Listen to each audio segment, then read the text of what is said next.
एक लंबे समय पहले एक गांव में नरेंद्र नामक एक आदमी उसके बहन रितिका के साथ एक छोटे घर में रह रहा था।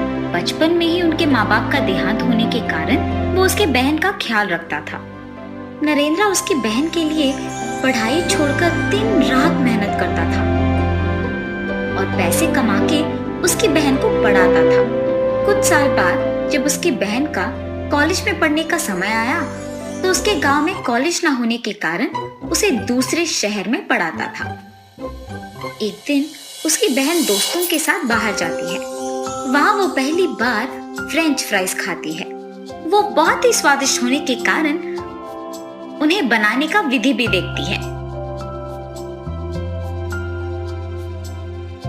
उस दिन शाम को घर आते ही वो कुछ आलू लेके उस विधि से फ्रेंच फ्राइज बनाने की कोशिश करती है। इतने में उसका भैया घर आता है। रितिका, थोड़ा पानी दो ना माँ। जी भैया। पानी के साथ साथ मैं इन फ्रेंच फ्राइज को भी देती हूँ, फिर उन्हें पूछूंगी कि उनको ये कैसे लगा। और ऐसे तैयार किए हुए फ्रेंच फ्राइज पानी के साथ देती है। नरेंद्र पानी पीकर उन फ्रेंच फ्राइज को देखते रहता है। तब रितिका, भैया वो यूं ही घूरने के लिए नहीं है बल्कि खाने के लिए बने हैं, जरा खा के तो बताओ कि कैसे हैं। उसके बहन के ऐसे कहने पर ये ना जानने के बावजूद कि वो क्या है, नरेंद्र उन्हें खा कर कहता है, कैसे बनाया तुमने ये? बहुत ही स्वादिष्ट है।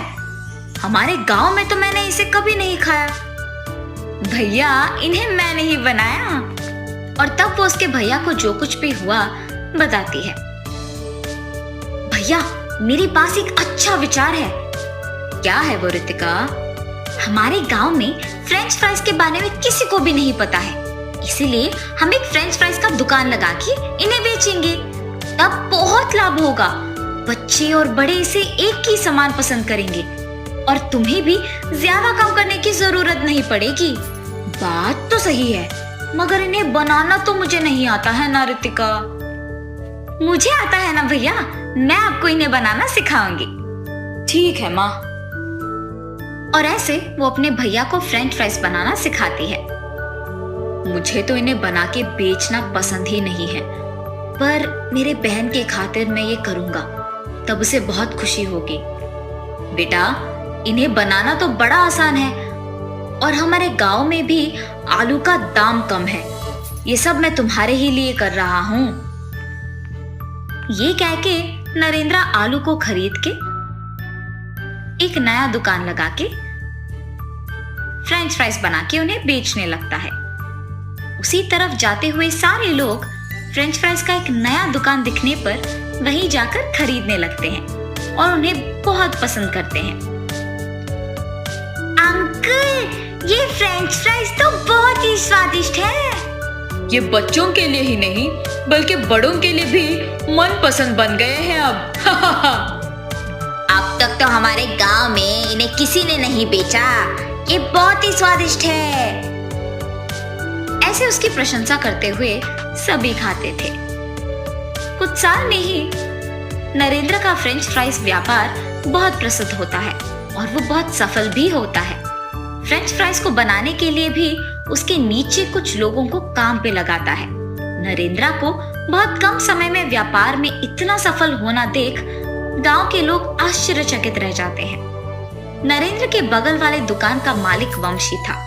उसे हमेशा उसके व्यापार से ज्यादा नरेंद्र के व्यापार का विकास होना देख जलन होता था। इसके सफलता को ऐसे देखने से कुछ नहीं होने वाला, उसके दुकान को ही गायब कर देना होगा। हाँ। ये फैसला करके उस रात को सबके सो जाने के बाद वंशी नरेंद्र के दुकान को गायब कर देता है। नरेंद्र जब सुबह उठ के उसके दुकान की ओर जाता है तो उसे वहां कुछ नहीं दिखाई देने पर वो हैरान हो जाता है। अड़ोस पड़ोस के लोगों को पूछने पर भी उन्हें कुछ नहीं पता होने पर वो कुछ नहीं कह पाते हैं और नरेंद्र निराश होके वापस उसके घर लौटता है।